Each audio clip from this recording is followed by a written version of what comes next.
Hello, everyone. My name is Yves, and today I'm going to share with you some recent research on damage-sensitive features for rapid damage assessment in a seismic context. This work has been done at ATH together with Panayotis Martakis and Professor Chatzi. In the last 20 years, there were more than 100 earthquakes that each produced loss of more than $5 million.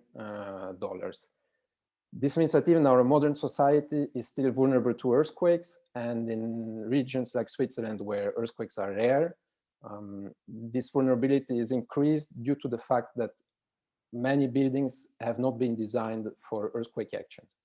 In addition, many countries heavily rely on capacity design for new structures faced with earthquakes, and this means that we readily accept damage to protect life. But still, this damage needs to be assessed after earthquakes. In reality, recovery of societies after earthquakes starts with the assessment of affected buildings, because we need to understand for which buildings people can stay and are safe in their buildings and for which not. To make things worse, this decision needs to be taken fast and under the threat of aftershocks. Keeping also in mind that the damage to the main shock may have weakened the structure, and therefore more damage could be produced during aftershocks. Our idea to overcome this challenge is to use data, monitoring data that could be measured during the event. Current approaches rather rely on comparing dynamic properties of the structure before and after the earthquake to compare and to see if there has been some damage. Other approaches rely on comparing some values that can be derived from the data with theoretical thresholds, for instance, interstory drift or maximum displacement. And it has to be said that most applications are on high-rise buildings because the signal-to-noise ratio is better, and the structures are more flexible, produce more displacement, and to a certain extent also have more ductility before collapse. Most of these criteria do not apply to the European building stock. This is why we prefer to rely on data-driven features that we can extract directly from the strong motion shaking, or to be more precise, from the structural response to strong motion shaking. With these features, we detect the onset of nonlinearity, and ideally we even try to locate where nonlinearity happened inside the building. With these features, if they show no nonlinearity, we could say that the vulnerability of the structure did not change, the building is safe, nothing happened, and the people can safely stay in their houses. That would mean that immediately after an earthquake, large amounts of the building stock are still available for housing, and no temporary shelter are needed, and so on and so forth.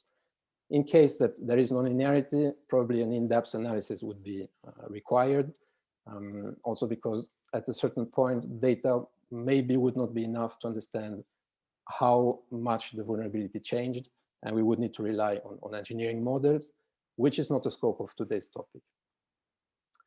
The first damage-sensitive feature that I would like to introduce is based on the transmissibility between the output and the input, where we have at disposal some linear, healthy reference data, which is typically ambient vibrations, and from which we get a reference transmissibility.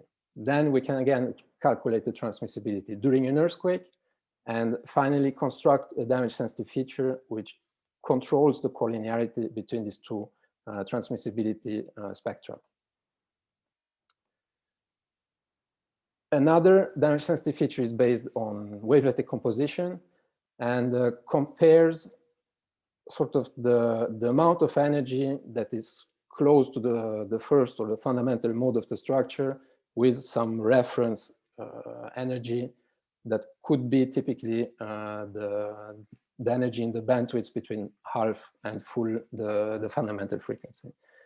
As long as things stay linear, there is not a drastic change in the distribution of energy through the frequencies, while as soon as nonlinearity happens, typically the stiffness is reduced, and we have another distribution or spread of the energy throughout the frequency domain. Based on this, we can again define a damage sensitive feature which compares the ratio of the energy at the fundamental frequency with some total energy. Wavelet decomposition also allows us to define a damage sensitive feature directly in the time domain, where here we have the input shaking and the cumulative energy, where we can delimitate the 90% of input shaking, which we can compare to the same time span for the output. So for the structural response, typically at the top of the building. And here you see already that as long as the structure remains linear, there is not a big difference between the time span of the input to the output, while this is different for when it is nonlinear. Again, we can define a damage sensitive feature which compares the input and output time spread of the wavelet. To illustrate these damage sensitive features, we simulated a Swiss masonry building using equivalent frames, which comes with a lot of simplifications, but sort of is the current state of the art for nonlinear time history analysis. You also see here the pushover curve, which we use to define damage grades according to the EMS 98 scale. Here the result for damage sensitive features compared with some intensity measures, in this case spectral acceleration, mean between half and full natural frequency. You can see on the left for the transmissibility-based feature that we have a nice correlation between higher intensity, which starts to create nonlinearity, and increasing damage sensitive feature. As a sort of a cheat sheet, I put some errors close to the figures so that you understand in what direction the damage sensitive feature should move to indicate nonlinearity.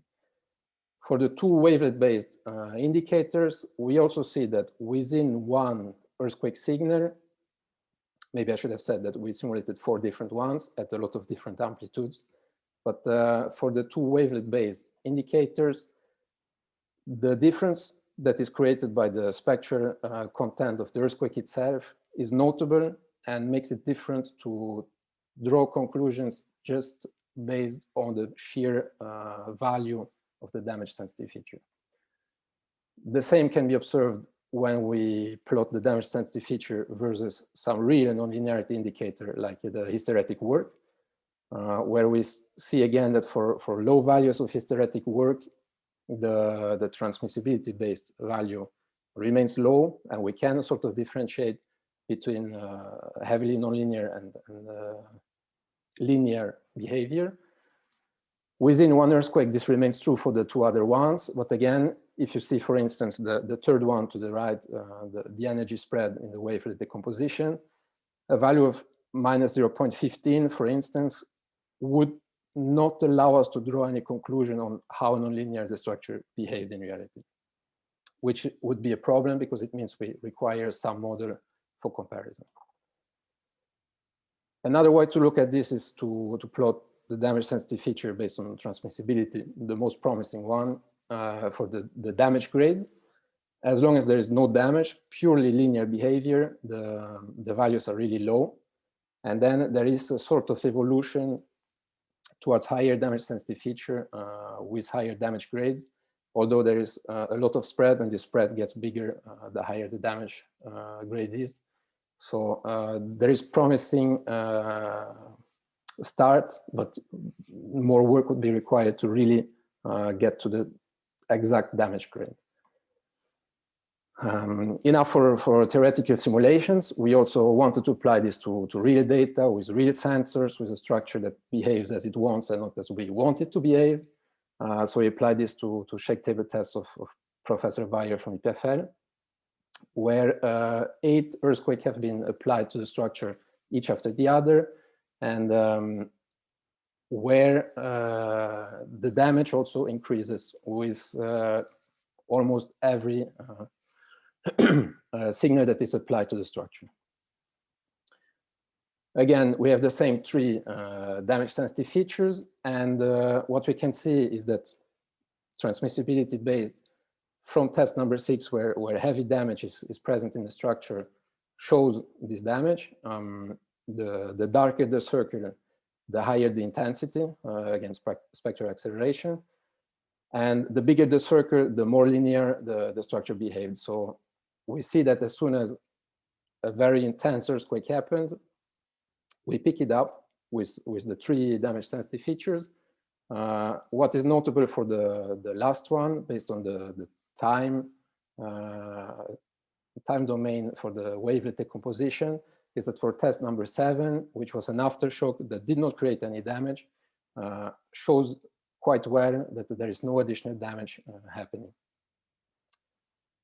By rearranging the transmissibility-based feature, we can also come to this result where basically instead of white noise reference excitation, we take the previous earthquake as a reference. So in a real setup, this would mean we had a main shock. Now we want to understand what is happening for the aftershock.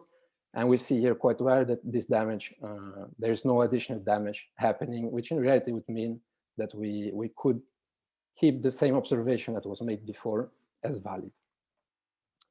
Also within the time domain, we can understand when the nonlinearity is really happening in the structure. Here, the darker it is, the more nonlinearity, and also within the time domain, we pick up quite well during what time the nonlinearity is accumulating, which is also important for us to have some real-time application.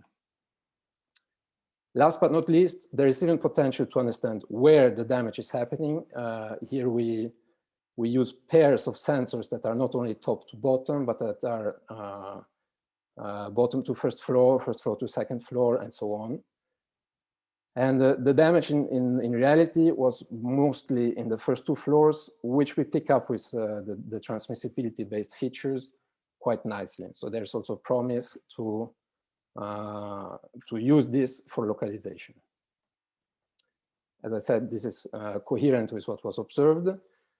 So to conclude today's presentation, damage-sensitive features successfully detect the onset of nonlinearity with earthquake excitation. This is the real challenge to understand in real time during the earthquake.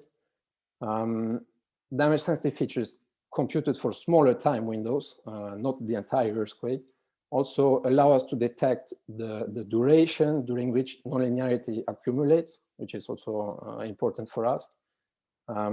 Finally, transmissibility-based features are robust with respect to the earthquake signal itself, which is one of the main challenges to understand, to make sure that the feature only scales with nonlinearity, not with the amplitude of the signal or with the intensity of the signal. So there is robustness there. And we can also, by playing around with the references that we use, assess damage accumulation or changes in the damage to a structure. Finally, when applying the damage-sensitive features to pairs of sensors within the structure rather than only top versus bottom, the transmissibility-based indicators show potential to localize the damage within the structure, which is promising starting point for future work. With that, I would like to thank Ravina Sriram, a student of us at ETH that helped significantly with the simulations, and also thank for the financial support of the European project RISE and ETH project DynaRISK. Thank you very much for your attention.